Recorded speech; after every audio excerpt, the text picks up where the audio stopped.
Bueno, vamos a hablar en esta oportunidad de la segunda configuración estructural y vamos a hacer referencia a la burocracia mecánica u organización maquinal, organización máquina. La organización maquinal es una organización que Mintzberg dice que es hija de la revolución industrial porque nacen a partir de la revolución industrial. Obviamente hablamos de organizaciones antiguas, grandes y generalmente pertenecen a industrias maduras. Es una organización que funciona como una máquina en donde cada una de sus partes está engranada perfectamente con otra, de ahí viene su nombre. El trabajo que se realiza en esta organización es totalmente rutinario, no está profesionalizado y es una organización ampliamente formalizada. Hay una amplia jerarquía de la línea media, los gerentes de línea son los encargados de controlar el trabajo del núcleo operativo.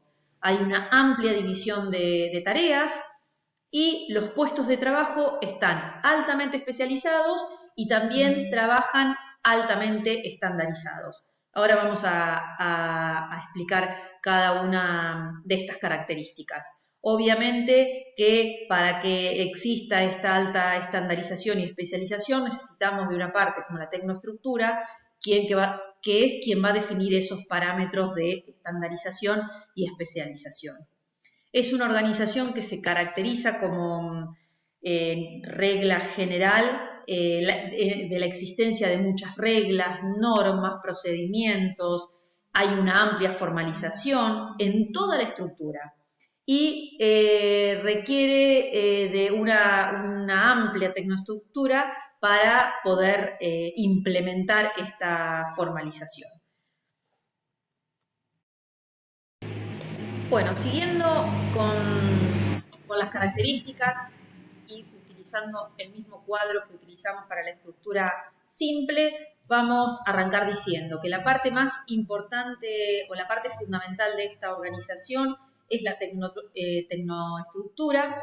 La tecnoestructura está altamente elaborada y aquí vamos a encontrar a ingenieros de producción, ingenieros industriales, ingenieros de gestión de calidad, analistas, programadores, que son los encargados de definir todos los estándares que va a necesitar esta organización para poder estandarizar los procesos de trabajo de toda la estructura de esta organización.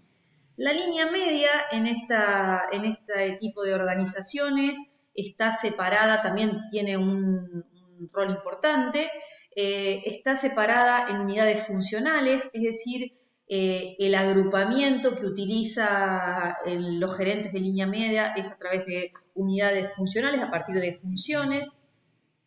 La tarea principal de la línea media es ser el enlace con la tecnoestructura, es decir, tiene que comunicar esa estandarización para abajo, o sea, para el núcleo operativo, pero también tiene un rol de enlace con el ápice estratégico, es decir, con sus superiores, con los analistas que serían la tecnoestructura, y también tiene funciones de enlace con el núcleo operativo, es decir, con los operarios, para definir programas de acción para poder implementar esos estándares.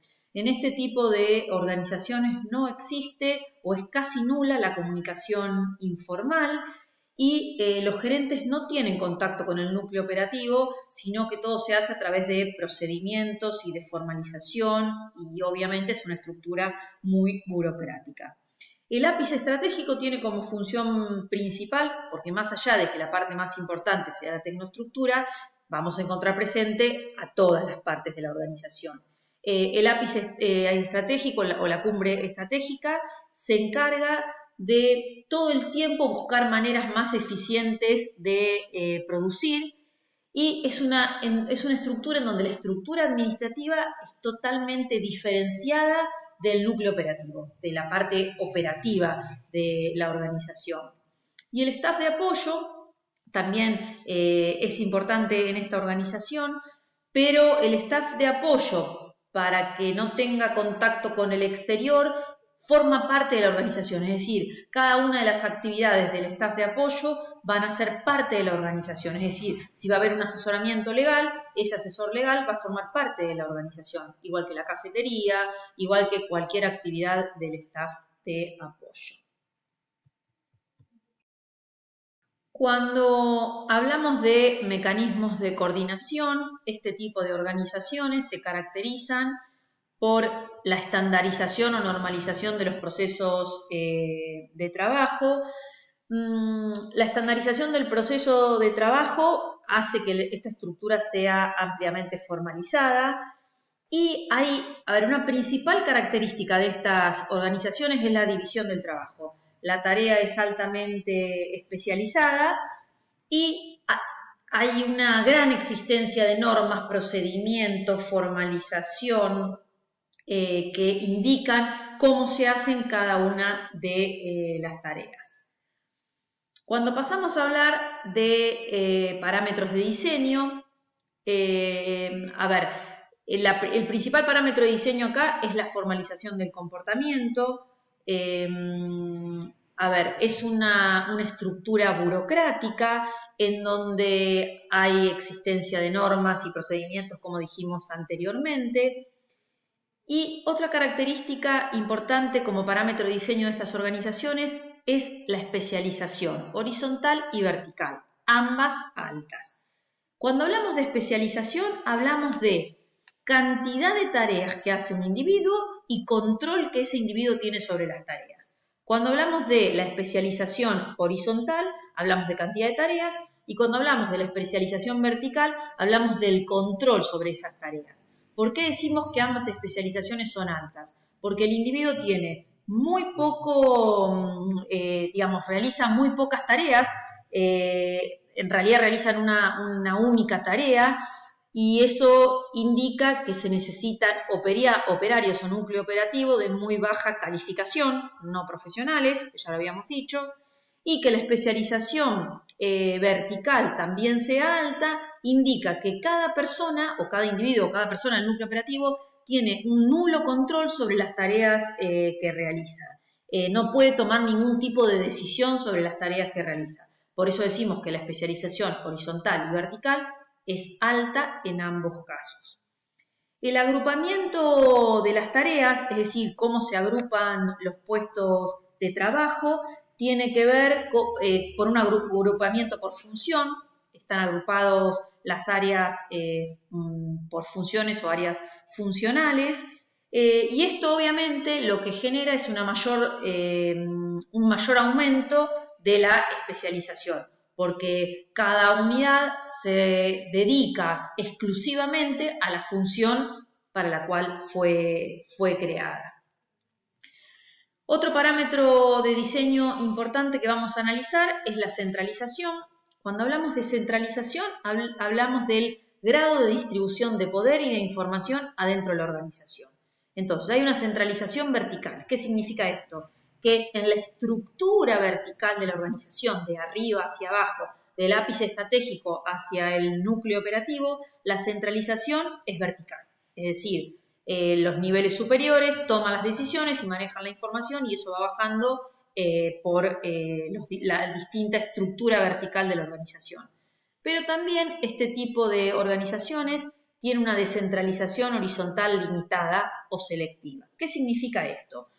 La tecnoestructura, que es la parte más importante de la organización, es quien tiene el poder y maneja la información. El poder los tienen los analistas fuera de la estructura vertical, que son quienes definen los estándares para realizar el control sobre las actividades. Decimos que es limitada porque solamente está limitada a definir estándares para realizar el trabajo, y eso es lo que le genera que sea selectiva, que solamente una función específica es la que tiene parte del poder dentro de la organización.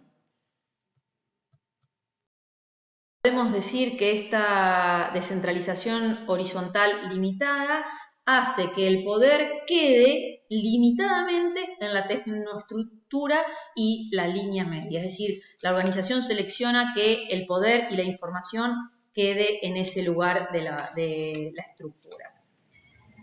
¿Cómo se realiza la planificación? La planificación o el planeamiento es a partir de las acciones, donde a cada individuo se le indica qué es lo que tiene que hacer. Y quien es encargado de esta planificación es la línea media, indicando al operario qué es lo que tiene que hacer.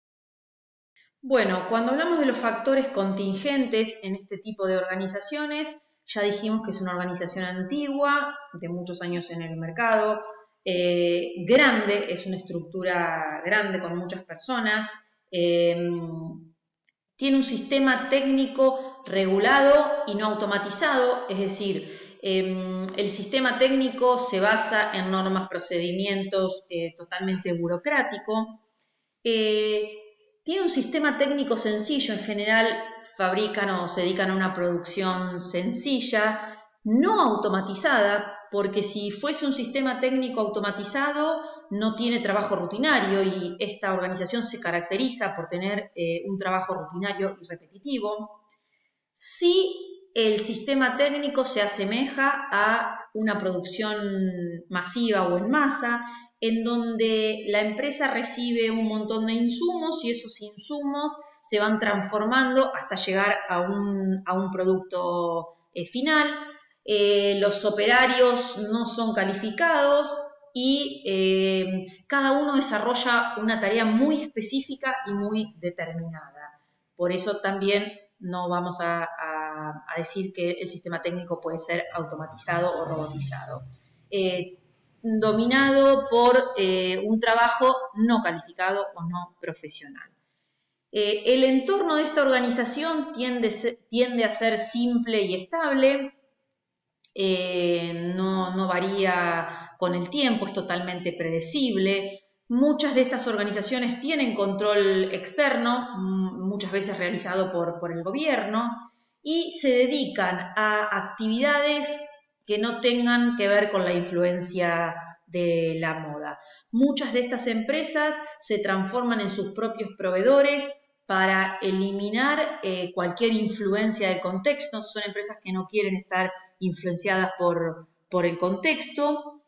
Y otra característica importante de estas organizaciones, o una característica negativa de estas organizaciones, es que en general son organizaciones que presentan mucho conflicto. ¿Por qué? Porque esta alta división de las tareas y del trabajo genera un problema muy grande de motivación en su núcleo operativo y bueno, el conflicto es una característica también de estas organizaciones. De esta manera estaríamos explicando lo que es la burocracia mecánica. Muchas gracias.